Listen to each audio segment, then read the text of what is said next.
before you go down this road, evaluate and determine what are the values we are standing for in our home.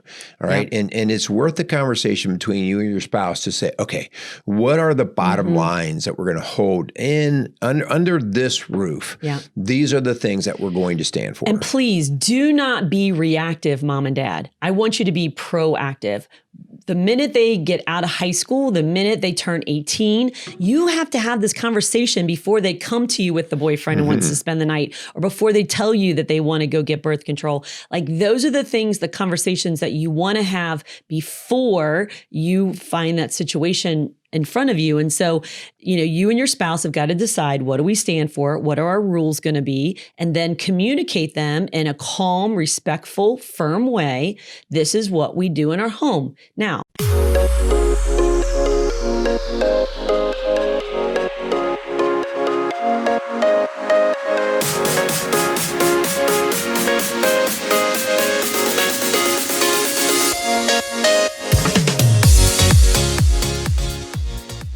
Rock Solid Families wants to thank Maxwell Construction for sponsoring the Rock Solid Families podcast. For over 30 years, Maxwell Construction has been a leader in turning dreams into realities, building schools, banks, restaurants, and many other commercial and public facilities. Maxwell Construction has made it their priority to not just build buildings, but to build into their community. So if you have any construction needs, call them at 812-537-2200.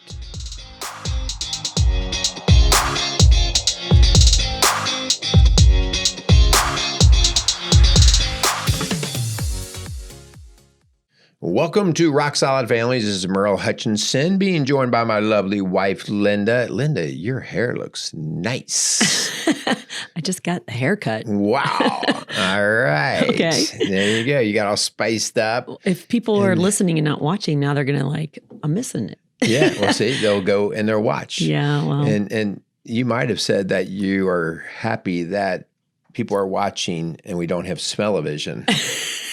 You might have changed your shirt. I had a little workout in, and I changed my shirt, and I kind of, dabbed off to dry. I threw some new deodorant on, Yeah, great. And gosh, she says, I'm glad this isn't smell-o-vision. You're just telling all our secrets today. There we go. Yeah. There we go. Open book here. You ready for this show? I am. Yeah. I am. Are you sure? I am. But if you're just watching our first part of this is actually part 4 of a series that we originally called The Sex Talk, The Right Talk at the Right Time. Are you sure you can say that? Well, we're not writing it, but yeah. But through our marketing team, we were encouraged to change the title because you got canceled. I am still canceled. I am canceled off of Facebook, and it looks like there's no way out. No warning, no reason, no appeal. Nothing given. Just deleted. I'm just out there in the desert. I'm hoping somebody drops me some crumbs. And we did find out that one of our shows that we did before this series was not picked up because it was about physical intimacy. And we're like, holy cow, we haven't even gotten to the sex series yet. So, but yes, we are talking about sexuality and our parenting and our families and our children. And today is young adults.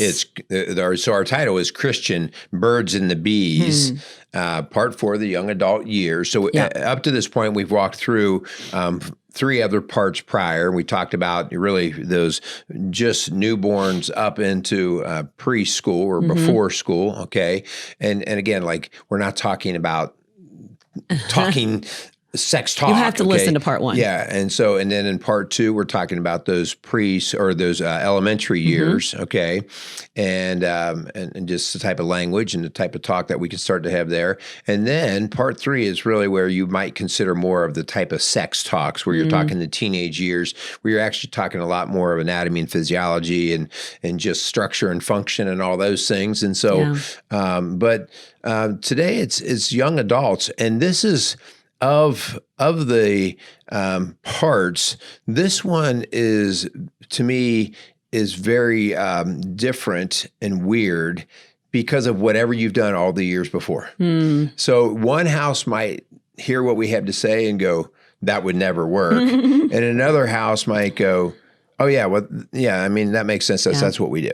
We're talking about Gen Z, and Gen Z really fits the teens to young adults. And the Gen Z has seen such a different perspective of sexuality and gender and just normalization because of the internet, because of Google and YouTube and all the things that you and I did not grow up with, and maybe most of you that are listening did not grow up with. This is the age group that has been so exposed in the sexuality and romance and relationships from movies and TV and social media. And the image of sex has been really significantly altered to what God's intention was, his original design for sex and marriage and all the gender and all those things. So yeah, it's man, they've experienced something very different than you and I did. Yeah. And hon, if there was nothing to intentionally offer another option of what their vision looks like, then the vision that they've been given is the one they think is right, is true. Yeah. And it's like, well, this is what everybody does, right? And so part of what we are talking about, today is okay, what do we do if we find ourselves in that position with our young adults, but also what could we do on the earlier side of that, the preventative side? So there's kind of a twofold thing there. And also I'm holding up, if you're listening and not watching, I'm holding up my phone because the students, the kids that we're talking about, the adults that we're talking about have grown up with a phone. And so they don't really know anything different than being attached 24/7 and really talking and texting more than they really face-to-face communication. And so I believe our young adults have really lost a lot of really skill building on how to relate, how to connect, how to communicate. And so part of that translates in how the relationships go, especially romantic ones. All right. Very good. Yeah. So let's talk. Let's say thank you first to our sponsors. Okay. Let's thank Casey's Outdoor Solutions and Maxwell Construction for, again, continuing to support the work we do here at Rock Solid Families. So please, if you are doing any business with them in the Cincinnati tri-state area, let them know by saying thank you, that you appreciate their willingness to sponsor these kinds of messages. And, without them and without other businesses like them who kind of believe in the importance of community and family and faith, it would be even harder to do what we're doing. So we knew this before you got canceled on Facebook, but we know that we are a minority I think you like saying message. That. I think you like saying and that. we are, I was just telling a parent today, we are swimming upstream in a huge rush culture that is very different. And so our messages are, getting a lot of static and a lot of pushback. And so please, we need your support. Please, if you like what you hear and you agree with this messaging, this Christian perspective, this biblical approach to sexuality and parenting, please share this show. Please rate it. Please give us a 5-star rating. Consider supporting us financially. Your one-time gifts, your reoccurring gifts, you can go to rocksolidfamilies.org and hit the donate button. And that really supports and really encourages us to keep doing these messages and getting this word out for parents and families and young adults. All right. So we gave a little bit of the background already in terms of the other shows. Okay. So let's talk a little bit about some things that it would do us well to at least wrap our head around a little bit prior to us getting more into this conversation. Okay. Yeah. I want to say something first, hon, because I think that if you are a young adult listening, you have seen a very different model than what you and I have, hon, because these young adults are coming from a family where mom and dad, a lot of them were not even married. They were living together, or maybe the parents weren't even together at all. And so when you grow up with that kind of model, you don't think twice about having sex before marriage and living with a boyfriend or girlfriend. And so, unfortunately, the truth is the worldview that we have today is very secular, very humanism, and not biblical, and honestly, not very healthy, because it really kind of makes it very messy when it comes to what happens when your heart does get broken, or what happens when they choose somebody else, or what happens when you get pregnant and you're not married or you're not even together.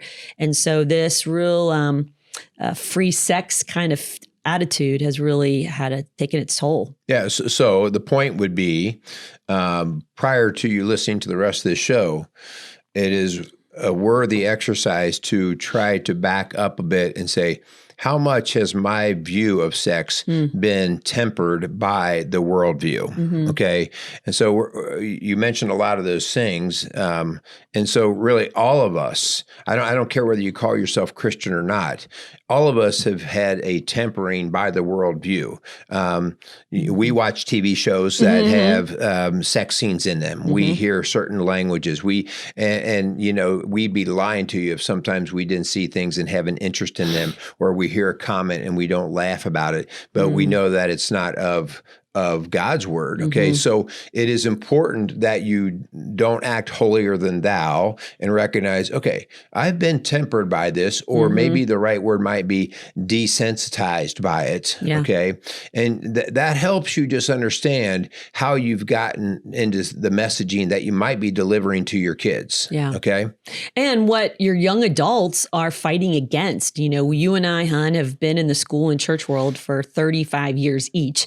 And we've seen the devastation that comes from affairs, divorce, pornography, STDs, we just swinging. I mean, I have seen it and heard it all when it comes to clients coming in. Okay. So the idea here, guys, is when we talk about us being desensitized or tempered by the way of the world, one thing before you go and start talking to your young adults is do a little bit of study, and this is what Linda and I have done, okay? Do a little study on actually what the true outcomes of the worldview has produced. It's not like, if you went back 60 years ago, you might be able to say, well, I don't know, it seems like a good idea. But it was very early in the experimental phases in many of these different ways that we've chosen. And so now we are at a place, and this is actually something that I picked up very strongly out of the elementary school years when I was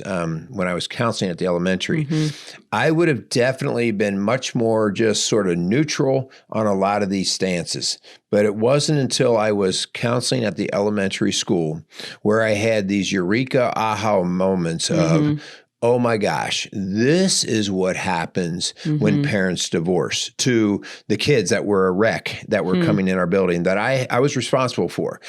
This is what happens when a husband leaves his wife or a wife leaves his husband. This is what happens in terms of the fallout. So it's a really important thing to stop just buying that, well, we can just live together because it's better to test it out. Well, actually take some time and study the actual outcomes, guys, because what we're going to tell you is, because we've done that study, if you study the actual outcomes of like couples living together, premarital sex, extramarital sex, if you actually study what the actual outcomes are, they're not good. Okay, they're not good. Now, you might find an exception and try to argue that. Well, I know somebody who's done that, but we're saying that the general rule is the outcomes are not good when we go outside of God's way. So we don't know who's listening to this and what your circumstances are. And there's different scenarios that lead to different responses. For instance, maybe you have a young adult who is out of high school and they are living under your roof. And so let's talk about that one first, hon. So they are, let's say they got a job or maybe they're going to college and they're living at home. And so what is our responsibility as parents? And I think, hon, what you're trying to say is, please don't just throw your hands up and say, well, they're going to do it anyway, or, I can't do anything about it, because Merle's trying to help you understand that it's worth the conversation and holding firm to what is a value that you want in your home. Yeah. Well, the hardest thing to do, hon, is enforce a value that you don't even know if you believe in. Yes. Yeah. And so from the get-go, before you come at your young adults, children with all this gusto of how you're going to show them, you better be convicted on your own value system that you're trying to hold up. Because if you had a huge reputation of raising your kids with a different value system, maybe you were living with somebody, maybe you did things that, and now you're preaching to them. Yeah. We're not saying to not go, sometimes you should still preach, but you better evaluate those things first, because before you go go down this road, evaluate and determine what are the values we are standing for in our home. All right. And it's worth the conversation between you and your spouse to say, okay, what are the bottom lines that we're going to hold in under this roof? Yeah. These are the things that we're going to stand for. And please do not be reactive, mom and dad. I want you to be proactive. The minute they get out of high school, the minute they turn 18, you have to have this conversation before they come to you with the boyfriend and wants to spend the night, or before they tell you that they want to go get birth control. Like, those are the things, the conversations that you want to have before you find that situation in front of you. And so, you and your spouse have got to decide, what do we stand for? What are our rules going to be? And then communicate them in a calm, respectful, firm way. This is what we do in our home. Now, they're over 18, they're in college, or they have their own job. And if they don't like those rules, here's what you have to understand, mom and dad, that it's okay.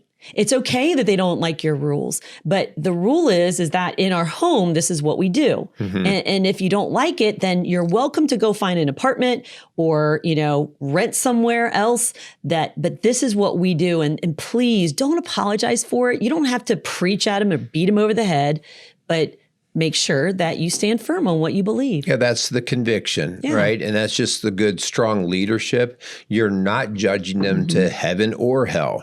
What you're saying is you're upholding values, okay? And someday they will actually thank you for that, because if and when this relationship that they may go into produces a child, they're going to be in the same boat, okay? And so you will probably get a thank you, but it might be farther down the road. Yeah. So unsolicited advice is taken as criticism. So unsolicited advice to an adult child is wrong, and it's not going to be taken well. And so please don't give advice unless they ask you for it. If they say, Mom, what should I do?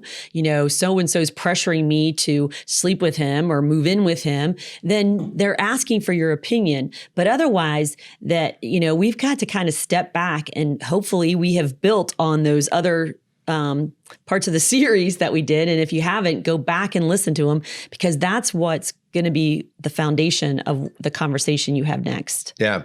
And, you're even if they think they're adults. When I was 22, 23, I thought I was a full-blown adult. And, but you don't know what you don't know. And so if you've tried this, when advice could be given, but you've held by your values, and your young adult children make a mistake, okay, or they do something that goes outside of the values that you were trying to protect.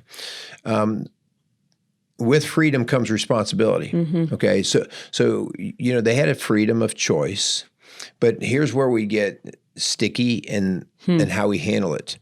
We still want to rescue them because maybe they do get pregnant. Maybe they fall on hard times and they don't have the money. And so our heart goes out farther than our head. And so we really have to know in advance what we're going to do. And it really does help to make these statements even before, like, hey, you need to know that if you ever get pregnant, that child will be your responsibility. Not that we will never offer a hand, but you're going to be the parent of that child. We are going to be the grandparent of that child. And so with freedom comes responsibility. And so when things don't go well, or there is kind of a misstep, then please, they have to own that responsibility. Again, they're adults, and like Merle said, with freedom comes responsibility. But if you're still paying their way, and you're still making their car payment and their insurance payment and their phone bill and all that stuff, and then they don't show up for weeks because they're sleeping over their boyfriend's house, or, they're not telling you where they are and they're not coming home at night, like, you're going to have to set a boundary there and say, that's not okay. And I understand you're 18 or 19 years old, but I'm still paying all your bills. You're living here rent free. You're under our roof. And so again, go get your own apartment. So if that's the choice, you're living with your boyfriend or something like that. So encourage them and support them in making their own decisions and being responsible, as Merle said, also for the consequences. Do not rescue them and save them. And I think this is a great time, because when things like that do happen, all of a sudden emotions rise. People feel like, oh my gosh, this is a terrible situation, and we want to help people, right? But again, this is a time to go back to how you create your value system. And when your kid is questioning you, and when you find yourself questioning yourself, like, oh my gosh, maybe I should do something different, go back and see how well what you're doing runs against God's word. Okay. And so the idea that you are trying to hold this rule, this value because you said so, you are even going to question it. But if you can run it against, God's word endorses what I'm doing here. And so it's a great reminder to us. I mean, Linda and I have to do this with our own kids, because there's times where we're like, man, some days our kids get us when we're feeling a little easy, and some days we're more strict. But the idea here is, okay, wait, what's God's word want us to do here? And again, there's grace peppered in there, but there's truth. So when you're in doubt, seek some good counsel, but also take it to God's word. So the topic of gender confusion is one that we get a lot in our office. We'll have parents, grandparents, aunts, and uncles come in, and they ask, what should I do? How should I respond? Should I weigh in? How do I love my child when I don't agree with their decisions? And that goes for a same-sex relationship as well as a heterosexual one. Let's say they're living together, right?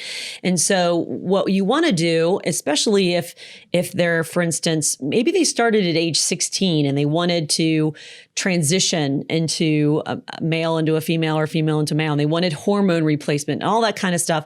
And you were like, well, they're going to do it anyway. And so you just go pay for it, or maybe you pay for them to have some kind of sex change or whatever. When they are 15, 16, 17 years old, you have a responsibility to lead well. They are still a child. You are still the parent. Now, when they turn 18 and 19 years old and they're saying to you, this is what I want, you are going to have to step back, and they can do it without your help. And if they want to pay for it, but please, mom and dad, you're allowed to have an opinion about this. You're allowed to stand firm on that. We're not going to pay for it. We're not going to allow that in our home. And so if they, in love, say, we love you, but we cannot confirm, or we cannot condone or encourage this decision. And so we're going to step out. And I think that shows them, okay, I want you to respect my decision, but then you have to respect vice versa, in other words. Right. Well, and I know what you meant on some of this, but I just want to draw the clarity. You said when they're 18, they'll get to do their own. As you said earlier, if they're under your roof, and I don't care what age they are, okay? If they're under your roof. Or your insurance. Yes, and you're responsible in that way, then you have a significant say. If they go against what you're saying, okay, then again, this is not a threat. This is why you want the best you can. You want to front load these things. You want to say, hey, you need to know, if you make that choice to do that, maybe you decide to go get hormone replacement therapy or to do that, then you're going to be on your own to do that. And so it will be time for you to look for an apartment, find your own way. And again, every possibility to have them know what they're going to run into beforehand, okay, is really helpful, because it allows them to do the old risk assessment. Listen, I know if I make this decision under mom and dad's roof, I know where they're going to go with this. Yeah. And just to be honest, you and I did not grow up in this cancel culture that we're living in today. And basically, if you disagree with me, you're a hater and you're dead to me. And that's a real possibility, mom and dad. And you have to be ready for that. But that doesn't mean you should cave, and that means you should compromise what you value. But I will say this, they may cancel you and reject you. But please, please, mom and dad, just because they get pregnant out of wedlock, or just because they're living with a boyfriend, or just because they choose a same-sex partner, does not mean you have to reject them. Yep. Jesus did not. Jesus ate with tax collectors and Pharisees and lepers, people that were shunned and shamed. And Jesus was not that way with them. He loved them and he treated them with dignity and respect. And so I'm asking you, mom and dad, you may be so upset and so disappointed at your child's decision or consequences of their decisions. But that doesn't say that you can't love them, and that maybe with that love comes an opportunity to speak into their life, to have influence, to model healthy. But if you just say you're dead to me and I reject you, you're just going to push them into the very arms of the people you're trying to keep them away from. Yeah. Yeah, I mean, that's called, relationship burning. And if you burn a relationship, you will lose the keys of opportunity to ever really weigh in, ever probably, I mean, depending on how bad it is. And so we always want to try to keep the relationship. But as you said, they might burn the relationship because they might be so taken personally what you've done or said, but that will be then on them. And what I'll tell you is they mature, they'll grow. Life will teach them. I mean, we've all had more than our share of humble pie over life, and it makes you realize, wow, my parents were a lot smarter than I gave them credit for back in those days. And so again, it may get ugly for a while, but stand to your convictions, all right?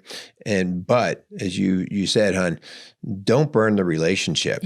Still please. love on them and say, hey, I don't, Jesus said, go and sin no more. Okay. But he didn't cast a stone on them. He said, go and sin no more. I'm going to free you of that. Yeah. So we're just saying, as our young adults, to summarize, unsolicited advice is taken as criticism. And so do not give your advice, preach them, lecture to them unless they come to you and ask. Okay. And it is all possible, as much as it's in your control. Try to keep the lines of communication open and healthy and just respectful so that they will come to you, hopefully when they need you, but not to pay your bills, but to have a relationship and to feel that love and support for them, not because of what they do or don't do, but because of just who Christ has made them and who you love them to be. All right. You ready to walk through the challenge? Yes. Okay. So there's so many different tangents that this whole conversation could go per the household. Okay. And so one thing we would say, even before we get to our challenge, is that you may have definitely heard something that sparks your interest, but maybe you realize that your situation's way different. Okay. And so we definitely say, let's get some help, ask for some help. But here are some things that we just want to challenge you with. Okay. Yeah. First off, if you're listening to this show and you're not in this season yet, but you see this season We've coming. Scared the heck out of them now. So this is a time to really start prepping for that season. Okay. Like, get yourself aligned with your spouse, with God's word, understand the values, and even so we have teenagers, and we've not in a harsh way, but we've even made statements already to them like, hey, you just need to know, like, we were always going to love you, but if you do get pregnant, you're going to be responsible for the baby, and that's not a threat. That's an expectation that they need to start prepping their mind for. Okay. Yeah. So if you're not in that season yet, now's a great time to start prepping. So if you are in this season, remember, with freedom comes responsibility. It's one of our favorite lines. If your young adult wants to make choices as an adult that you don't agree with, they also need to have the responsibility. So are they still living under your roof? Are you still paying their bills? So make sure that with one comes the other. Yeah. The next part of the challenge there is, gosh, this is why God is representing truth, but he's also representing grace. And so this is that truth in love kind of thing. Yes. And so there is a place for that tough love. I'm going to stand strong with these convictions, but it's the harshness sometimes, that the delivery, that will damage the relationship way more than the actual message. Okay. Yeah. And so you speak the truth in love, you've got their back, but you're not going to do anything that's going to support their decision if it's going against God's word. Yeah. If they reject you because of your beliefs, that's their decision. Just step back and pray for them and give them space and time. But please, please don't reject them because of their decisions. It's hard to repair when things are said. It's hard to take things back. If you've done your job, they know what you stand for. They know what you believe in. You don't have to lecture them or preach to them. That just drives them further away from the values that you are trying to establish. So please keep those lines open. Mom and Dad, this is a very much of a microcosm of what our relationship is with God. Oh gosh, that's so true. Right. So, I mean, God is doing, whether it's sex or money or everything else, God is dealing with this with each of us. Okay. And so don't get all on your high horse and think that, you're the only one with this. This is God's daily with us. So just be thinking about it through that view. You know, hon, I love that. I'm so thankful that you mentioned that, because ultimately we want to show Christ's love to our adult children, to our teenagers, to our young elementary and preschool. Like, we want to show the love of Christ. And so is what we're doing that? And are we glorifying him in our decisions or lack of decisions or follow through? So we want to glorify him, but we want to show the love of Christ. All right. You got anything else? Oh man, this was a big series, and I know it's an important one because parents are coming to us all the time. So if you have not catched the first part 1, 2, or 3, did you say catched? Catch. You said catch. I was like, if you've not caught, we'll say caught. Catch the first 3, go back and listen, even if you're past the stage, because if you've not built off of the first 3, the season 4 is hard, and vice versa. So please make sure you listen to all 4, because all 4 of these are so important when it comes to parenting and relating to our kids with a topic of sexuality. Yeah. All right. If we can help you guys, come out to us. You can reach us at 812-576-7625. You can reach us through email by going to our website at rocksolidfamilies.org, and you can communicate that way with us. I would say, hon, that this particular part that we've covered in this season, dealing with sex, this is the most work that we do.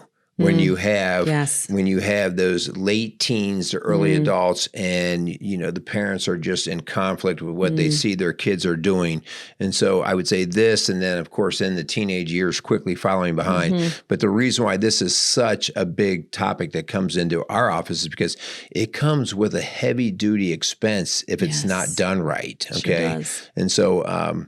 So anyway, we deal with this stuff a lot, and if we can help, we'd love to do that. Yeah, so please reach out to us at rocksolidfamilies.org, and we want to thank you so much for listening to Rock Solid Family Podcasts, building a stronger community, one family at a time. Make it a great day.